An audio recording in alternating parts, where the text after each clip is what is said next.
I father your 46th President of the United States, Joe Biden.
Thank you.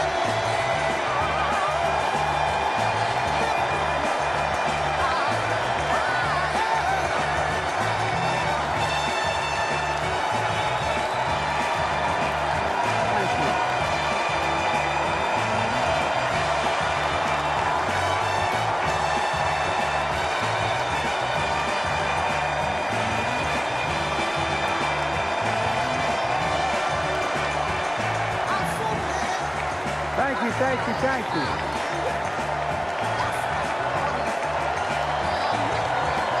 Thank you.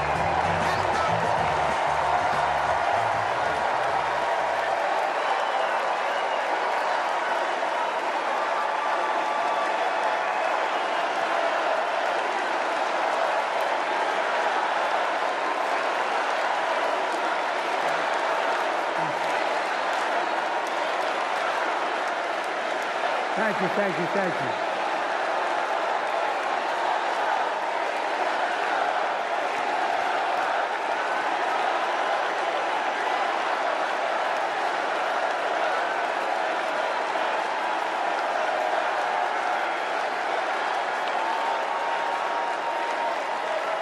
Thank you, thank you, thank you.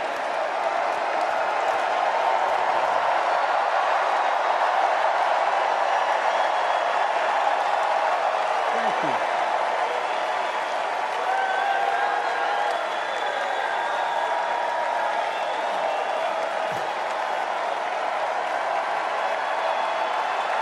Thank you.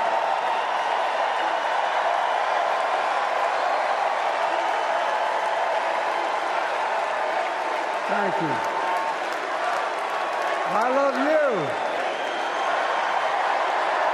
Thank you.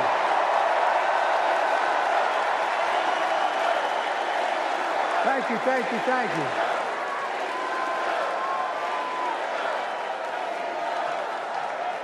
That was my daughter.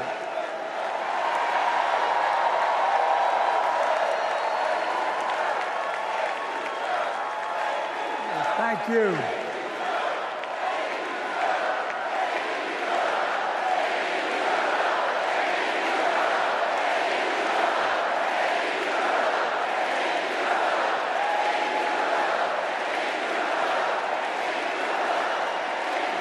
Thank you, thank you, thank you.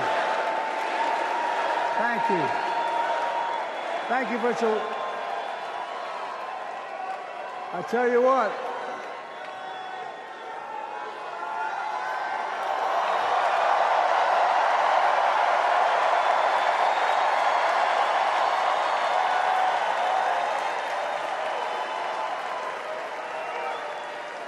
To my dearest daughter, Ashley, God love you, you're incredible.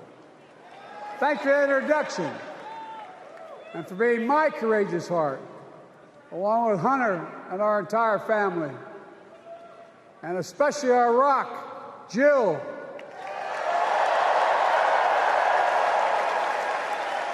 who, as those of you who know us, she still leaves me both breathless and speechless. Everybody knows her. I love her more than she loves me. She walks down the stairs, and I still get that going, boom, boom, boom. Y'all will know me. No, I'm not kidding. Let's give a special round of applause to our First Lady, Jill Biden.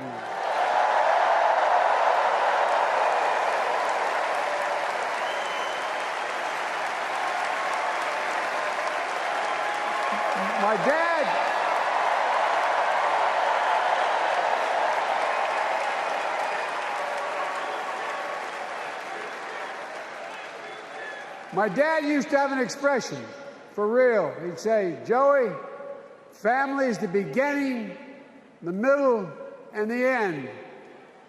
And I love you all. Folks.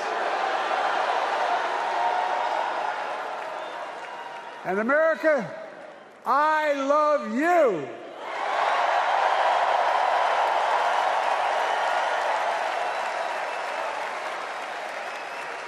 Folks, let me ask you.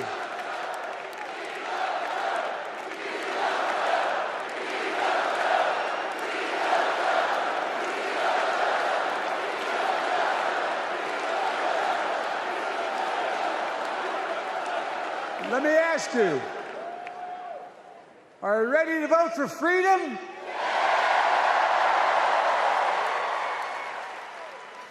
Are you ready to vote for democracy and for America?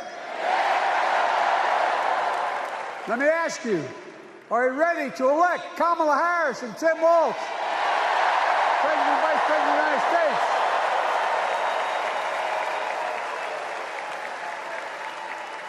My fellow Democrats, my fellow Americans, nearly 4 years ago, in winter, on the steps of the Capitol, on a cold January day, I raised my right hand and I swore an oath to you and to God to preserve, protect, and defend the Constitution and to faithfully execute the office of the President of the United States.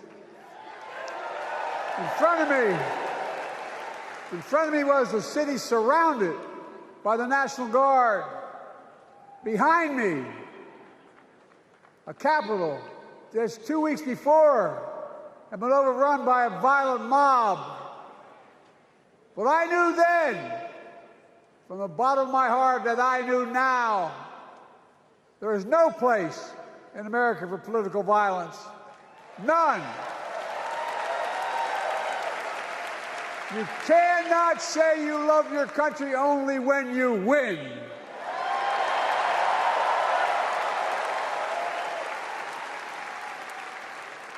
In that moment, I wasn't looking to the past.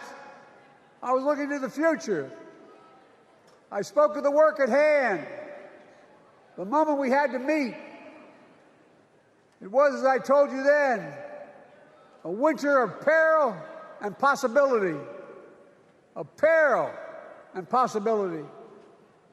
We're in the grip of a once-in-a-century pandemic, historic joblessness, a call for racial justice long overdue, clear and present threats to our very democracy. Thank you.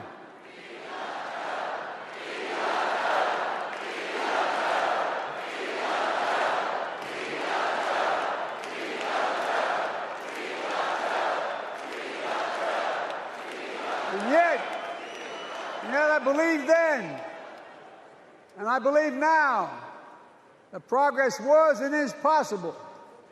Justice is achievable. And our best days are not behind us, they're before us.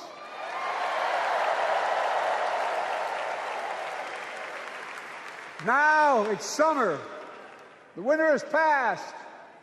And with a grateful heart, I stand before you now on this August night to report that democracy has prevailed.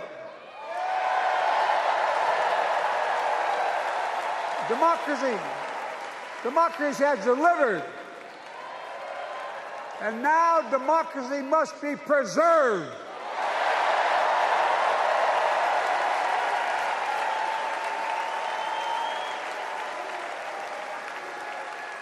You've heard me say it before. We're facing an inflection point.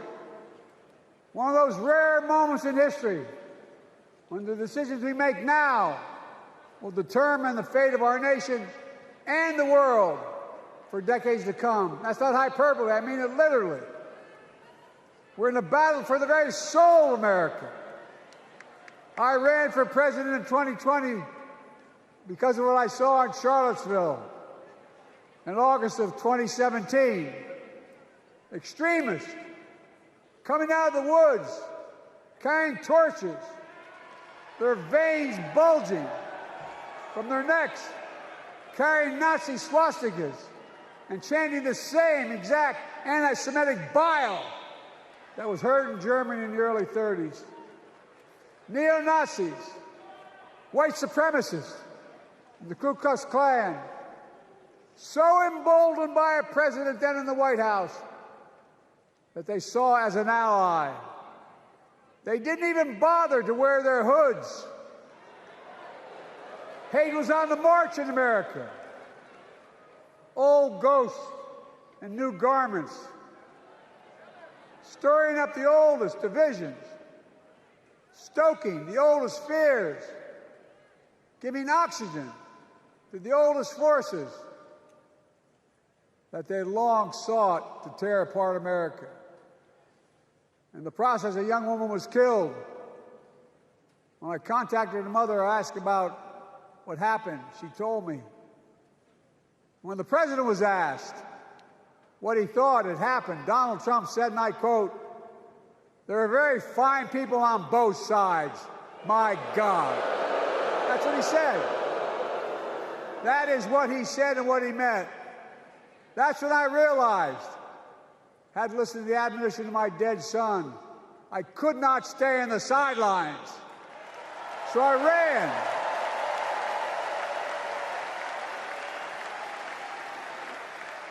Because I had no intention of running again. I just lost part of my soul. But I ran with a deep conviction. In America, I know and believe in an America where honesty, dignity, decency still matter. An America where everyone has a fair shot and hate has no safe harbor.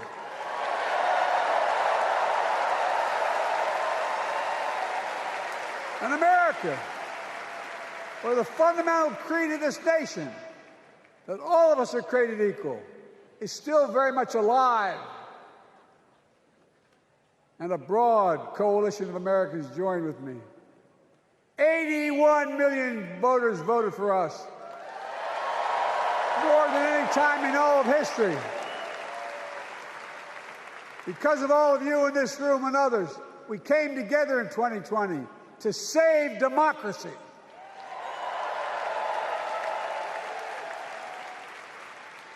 As your president, I've been determined to keep America moving forward, not going back, to stand against hate and violence in all its forms, to be a nation where we not only live with but thrive on diversity, demonizing no one, leaving no one behind, and becoming the nation that we profess to be. I also ran to rebuild the backbone of America, the middle class.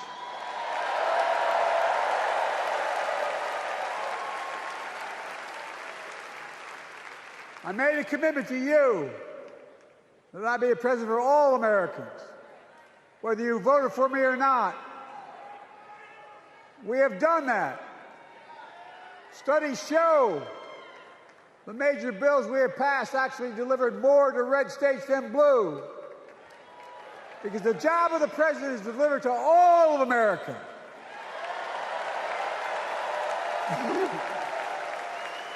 Because of you, and I'm not exaggerating, because of you, We've had one of the most extraordinary 4 years of progress ever, period.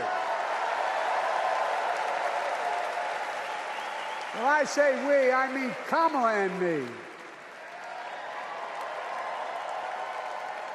Just think about it. COVID no longer controls our lives. We've gone from economic crisis to the strongest economy in the entire world. Record 16 million new jobs. Record small business growth. Record high stock market. Record high 401ks. Wages up and inflation down, way down, and continuing to go down.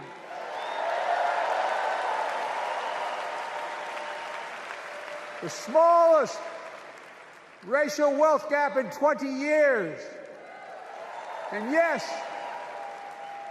we both know we have more to do, but we're moving in the right direction. More Americans have peace of mind that comes from having health insurance. More Americans have health insurance today than ever before in American history.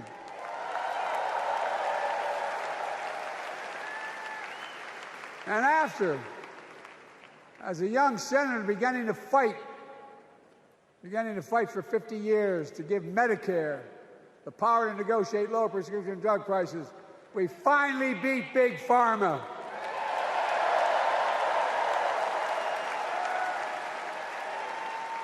And guess who cast the tie-breaking vote? Vice President, soon-to-be President Kamala Harris.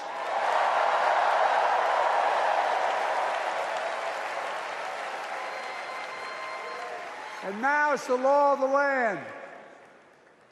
Instead of paying $400 a month for insulin, seniors with diabetes will pay $35 a month. The law we passed already includes, starting in January, every senior's total prescription cost can be capped at $2,000 no matter how expensive the drugs they have. And what we don't focus on, and our Republican friends don't seem to understand, our reforms don't just save seniors money, they save the American taxpayers money. You know what we just passed saved? It saved $160 billion over the next decade. That's not hyperbole. It's because Medicare no longer has to pay those exorbitant prices to the big pharma. But look, thank you, Kamala, too. Look, folks, how can we have the strongest economy in the world without the best infrastructure in the world? Donald Trump promised Infrastructure Week every week for 4 years, and he never built a damn thing.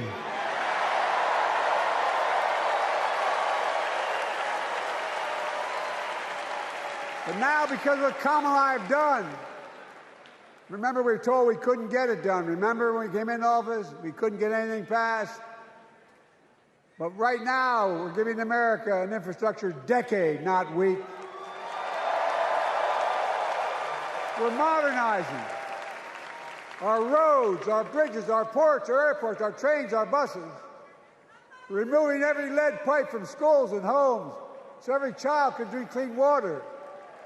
We're providing affordable high-speed internet for every American, no matter where they live, not unlike what Roosevelt did with electricity.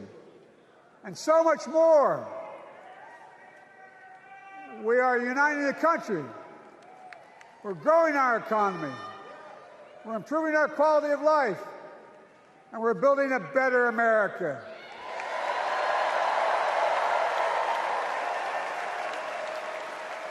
Because that's who we are. How can we be the strongest nation in the world without leading the world in science and technology? After years of importing 90% of our semiconductor chips from abroad, which America invented those chips, our Chips and Science Act meant that private companies from around the world are now investing literally tens of billions of dollars to build new chip factories right here in America.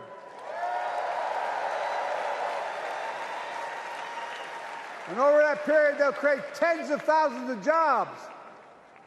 And many of those jobs in the so-called fabs, the buildings that make the chips, that are being constructed now. And guess what? The average salary in those fabs, size of a football field, will be over $100,000 a year, and you don't need a college degree.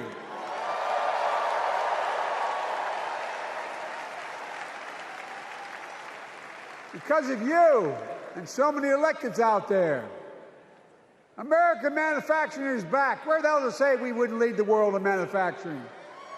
800,000 new manufacturing jobs.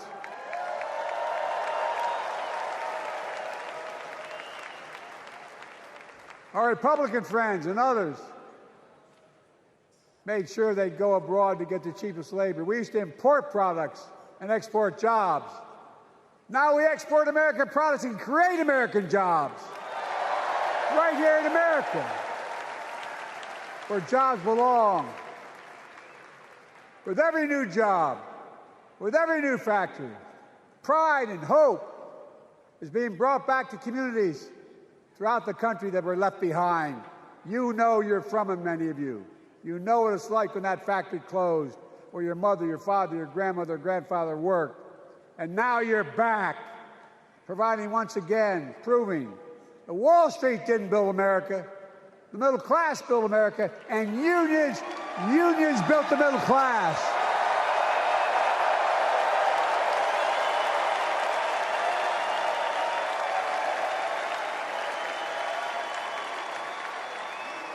It's been my view since I came to the Senate. And that's why I'm proud to have been the first president to walk a picket line.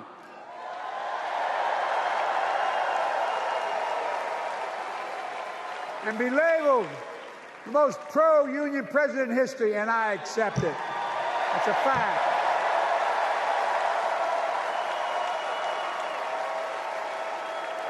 Because when unions do well, we all do well.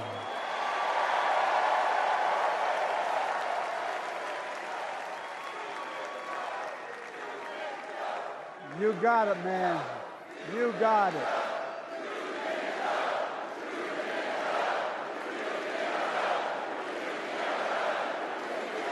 I agree. I'm proud.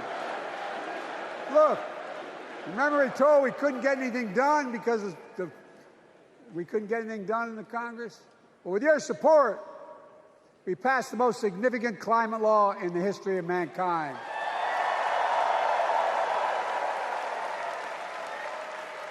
Over $370 billion. Cutting carbon emissions in half by 2030. Launching a climate corps, similar to AmeriCorps and Peace Corps, creating tens of thousands of jobs for young people of the future who are going to make sure this continues. Creating hundreds of thousands of jobs in clean energy for American workers, including the IBEW installing 500,000 charging stations all across America. And in the process, reducing carbon emissions. And we're seeing it. We're seeing to it that the first beneficiaries of environmental initiatives are those fence-line communities that have been smothered by the legacy of pollution. Louisiana and Delaware, Route 9, all the factories, all those chemical factories are right next to the poorest neighborhoods. They're the ones we're going to bring back.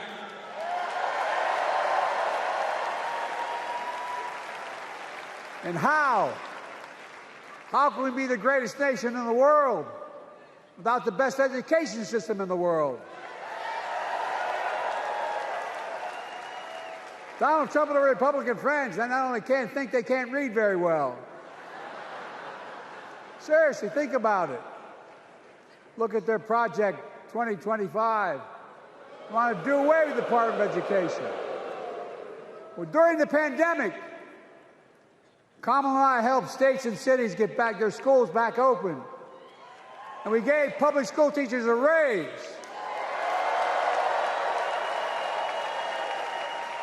We created apprenticeships with businesses and communities, putting students on a path to a good paying job, whether or not they go to college. And by the way, we're making college a hell of a lot more affordable. Increasing Pell Grants by $900. Over $15 billion to HBCUs. Minority service education, including Hispanic institutions and tribal colleges. We kept our commitment to provide more student relief than ever by lifting the burden of helping millions of families so they can get married, start a family, buy a home, and begin to build family wealth and contribute to the community and grow our economy. It's not costing us, it's creating more wealth.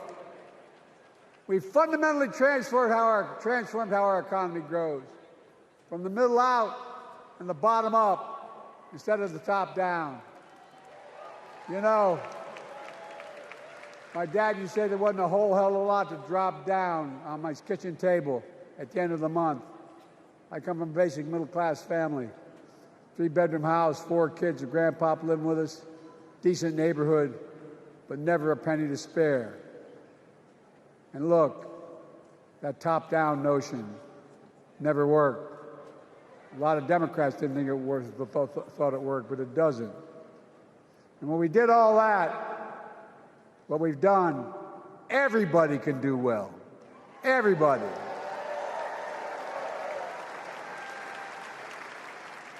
Donald Trump calls America a failing nation. No, I'm serious. But think about this. Think about this. He publicly says to the whole world, I'm going to say something outrageous. I know more foreign leaders by their first names and know them well than anybody alive. Just because I'm so damn old. But I'm not joking. Think of the message he sends around the world when he talks about America being a failing nation. He says we're losing. He's the loser. He's dead wrong.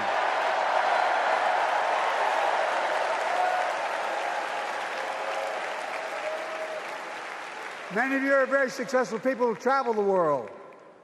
Name me a country in the world that doesn't think we're the leading nation in the world.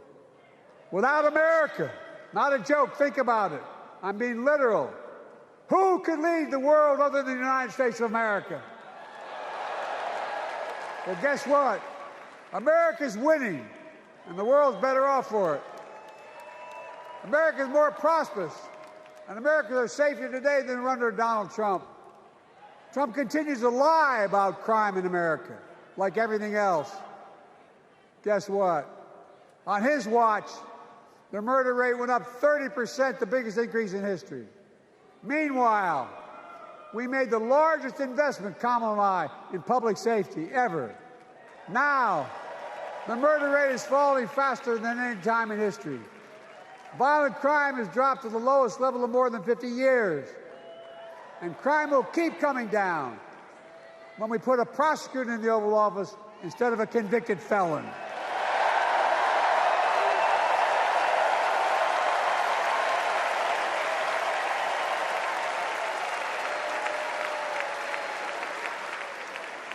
And folks, the distinguished senator from the Senator from California and I passed the first ban on assault weapons. And guess what? It worked. If we care about public safety, we need to prevent gun violence. And what makes me ashamed when I travel the world, which I do, more children in America are killed by a gunshot than any other cause in the United States. More die from a bullet than cancer, accidents, or anything else in the United States of America. My God. That's why Kamala and I are proud. We beat the NRA when we passed the first major bipartisan gun safety law in 30 years.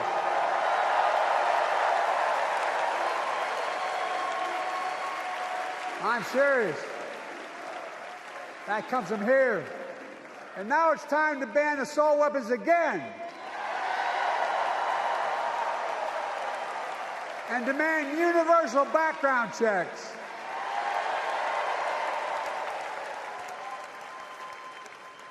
It's hard. I never thought I'd stand before a crowd of Democrats and refer to a president as a liar so many times. No, I'm not trying to be funny. It's sad. Trump continues to lie about the border. Here's what he won't tell you. Trump killed the strongest bipartisan border deal in the history of the United States that we negotiated with the Senate Republicans. It took 4 weeks. Once it passed, and they acknowledged the most expansive border change in American history, he called senators to say, don't support the bipartisan bill, because he said it would help me politically and hurt him politically. My God. No, I'm serious. Think about it. Not a joke. Ask even the press who doesn't like me. They'll tell you that's true. Typically, Trump, once again, putting himself first and America last. Then I had to take executive action. The result of the executive action I took, border encounters have dropped over 50%. In fact, there are fewer border crossings today than when Donald Trump left office. And unlike Trump, we will not demonize immigrants, saying they're the poison of blood of America, poison the blood of our country. Kamala and I are committed to strengthening legal immigration, including protecting dreamers and more.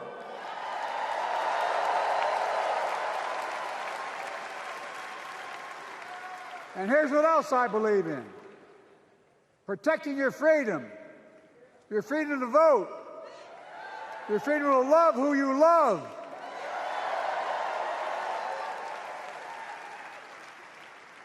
And your freedom to choose.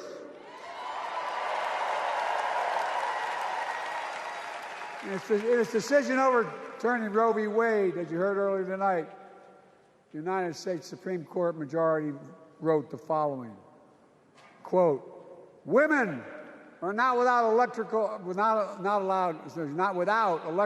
electoral or political power. No kidding. MAGA Republicans found out the power of women in 2022. And Donald Trump is going to find out the power of women in 2024. Watch.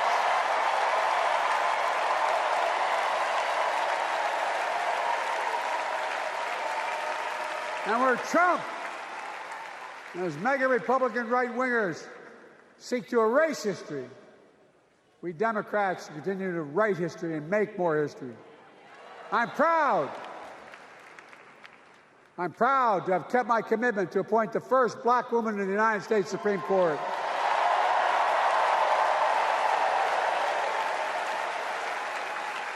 Ketanji Brown Jackson,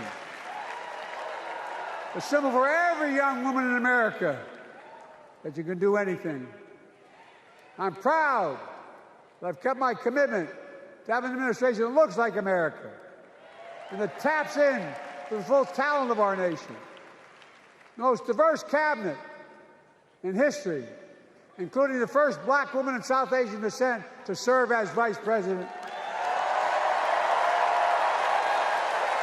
And will soon serve as the 47th president of the United States.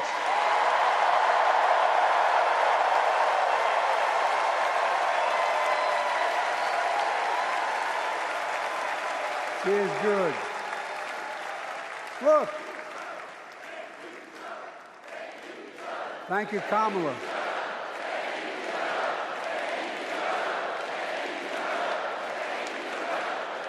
Folks, I've long said we have many obligations as a nation. But I got in trouble years ago for saying I'd make no apologies.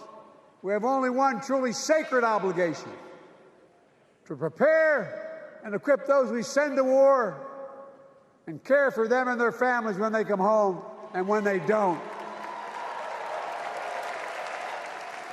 That's why I'm so proud to have written and signed the PACT Act, one of the most significant laws ever, helping veterans and their families exposed to toxic materials like burn pits and Agent Orange. I was around during the Vietnam War.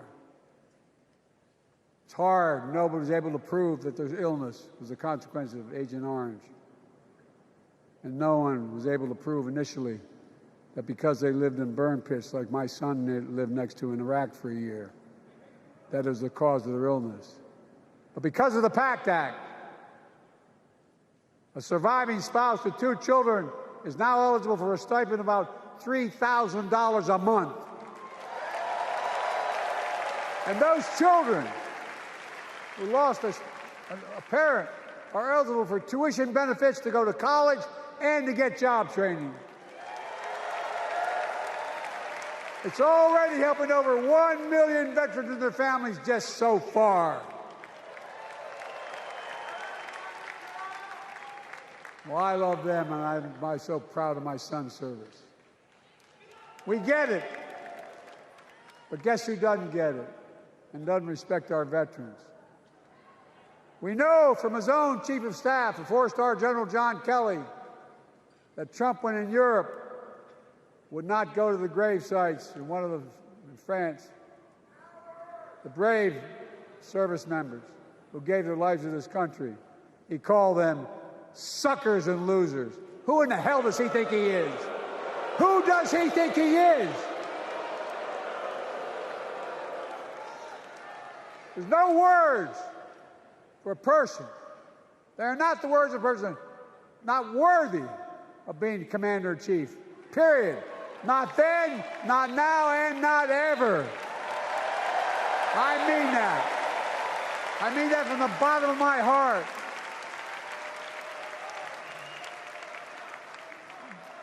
Just as no commander-in-chief should ever bow down to a dictator, the way Trump bows down to Putin.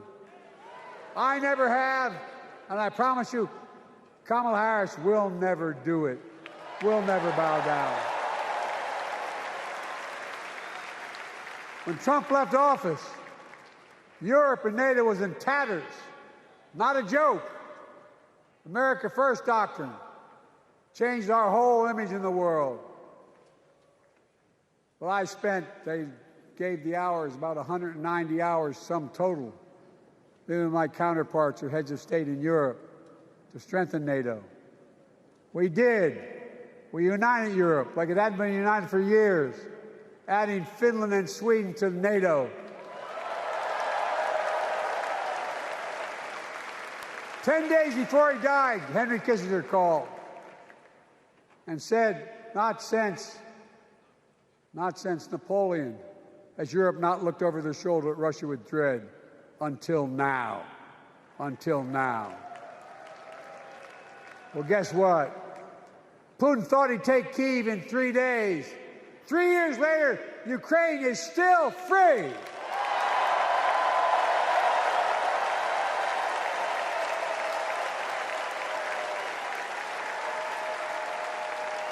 When I came to office, the conventional wisdom was that China would inevitably surpass the United States. They haven't noticed. No one's saying that now.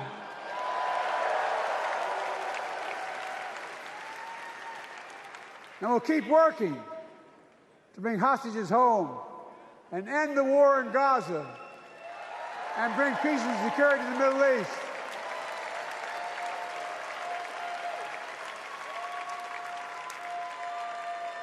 As you know, I wrote a peace treaty for Gaza. A few days ago, I put forward a proposal that brought us closer to doing that than we've done since October 7th.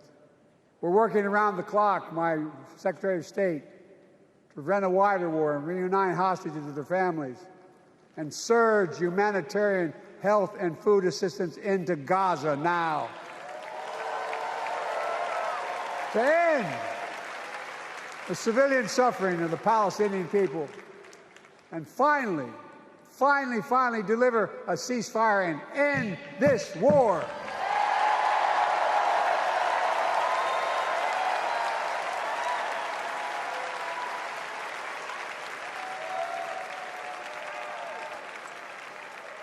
Those protesters out in the street, they have a point.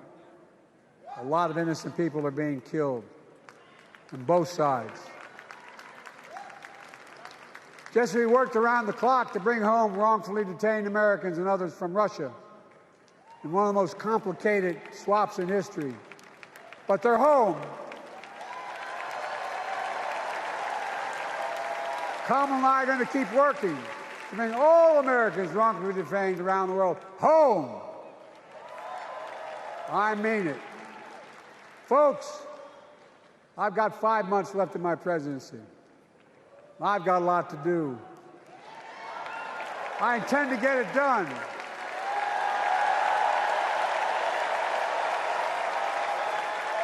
It's been the honor of my lifetime to serve as your president. I love the job, but I love my country more. I love my country more. And all this talk about how I'm angry at all those people who said I should step down, that's not true.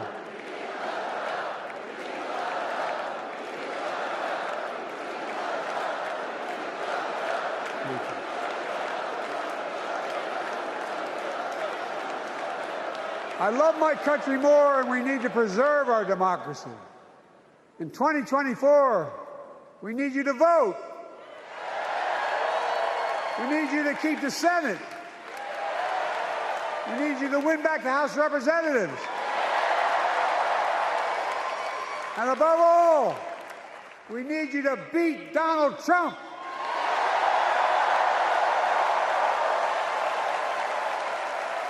And elect Kamala and Tim,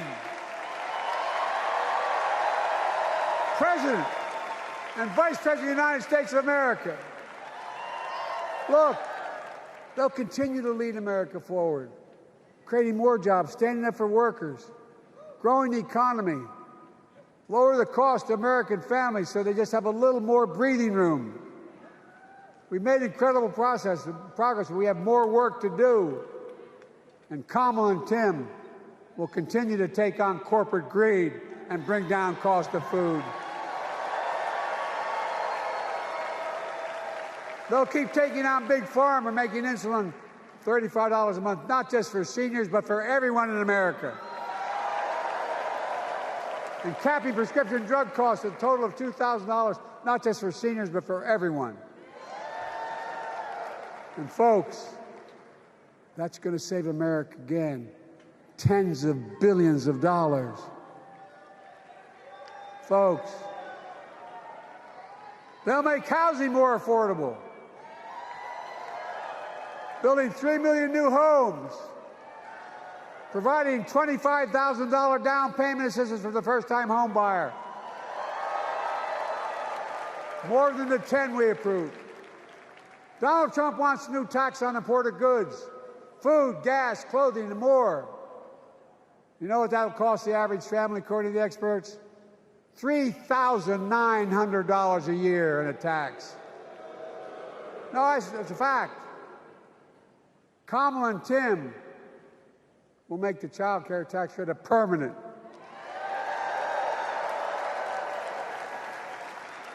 Lifting millions of children out of poverty and helping millions of families get ahead.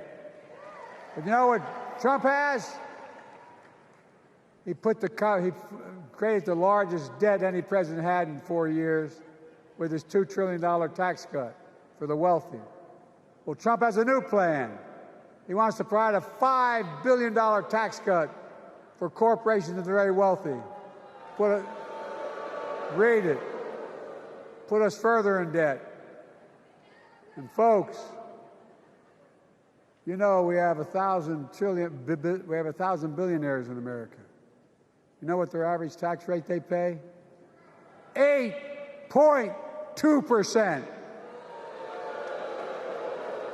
If we just increase their taxes, we proposed to 25%, which isn't the highest tax rate even, it would raise $500 billion new dollars over 10 years. They'd still be very wealthy. Look, Kamala and Tim are going to make them pay their fair share. They'll protect Social Security and Medicare. Trump wants to cut Social Security and Medicare. Kamala and Tim will protect your freedom. They'll protect your your right to vote. They'll protect your civil rights. And you know Trump will do everything to ban abortion nationwide. Oh, he will. You know, Kamala and Tim will do everything they possibly can. That's why you have to elect a Senate and a House to restore Roe v. Wade.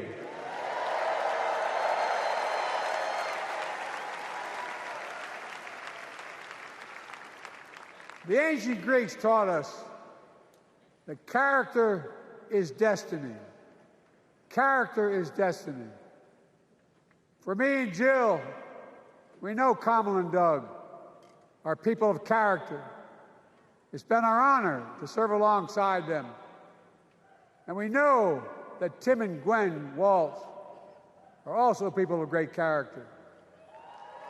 Selecting Kamala was the very first decision I made when I became our nominee. And it was the best decision I made my whole career.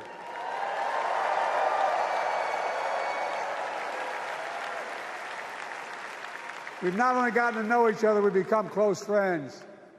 She's tough, she's experienced, and she has enormous integrity, enormous integrity. Her story represents the best American story. And like many of our best presidents, she was also vice president. That's a joke.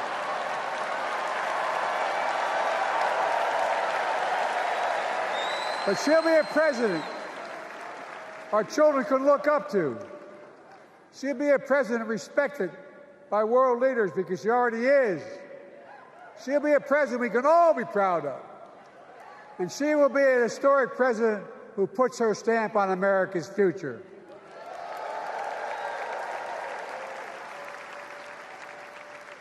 This will be the first presidential election since January 6th.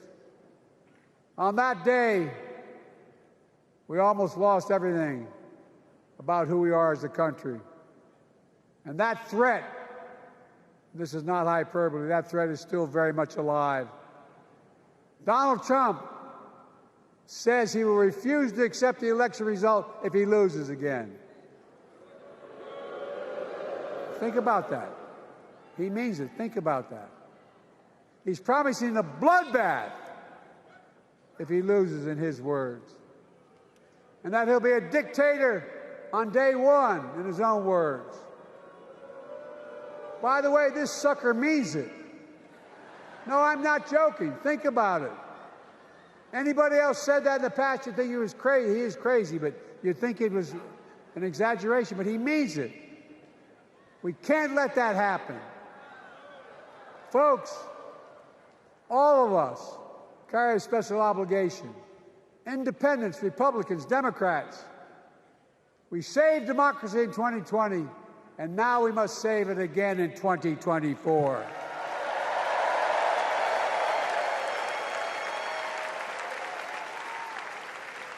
The vote of each of us cast this year will determine whether democracy and freedom will prevail. It's that simple. It's that serious. And the power is literally in your hands. History is in your hands. Not hyperbole. It's in your hands. America's future is in your hands. Let me close with this.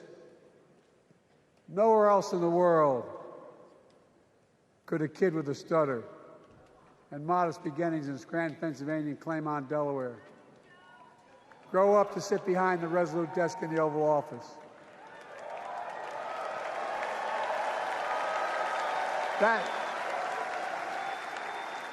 That's because America is and always has been a nation of possibilities. Possibilities. We must never lose that. Never. Kamala and Tim understand that this nation must continue to be a place of possibilities, not just for the few of us, but for all of us. But join me in promising your whole heart to this effort, and where my heart will be. I promise I'll be the best volunteer Harris and Walsh has Cam ever seen.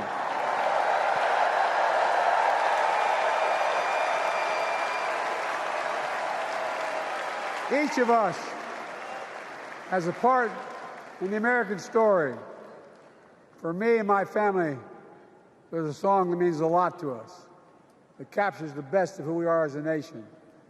The song is called American Anthem. There's one verse that stands out, and I can't sing worth a damn, so I'm not going to try. I'll just quote it.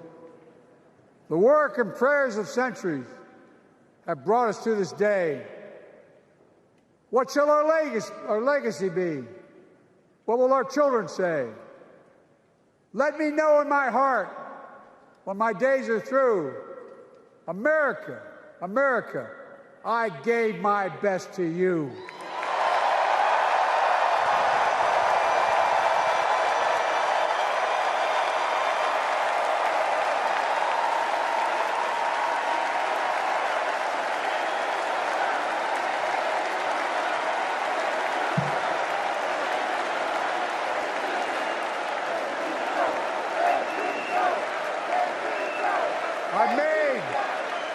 I've made a lot of mistakes in my career, but I gave my best to you.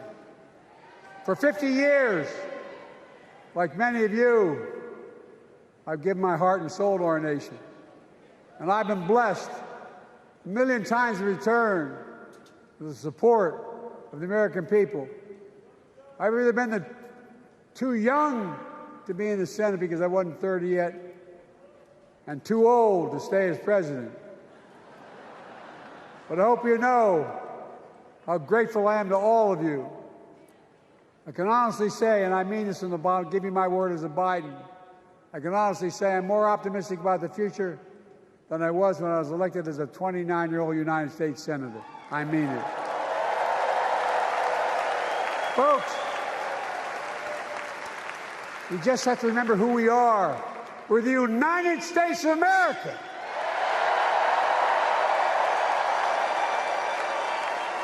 And there's nothing we cannot do when we do it together. God bless you all, and may God protect our troops.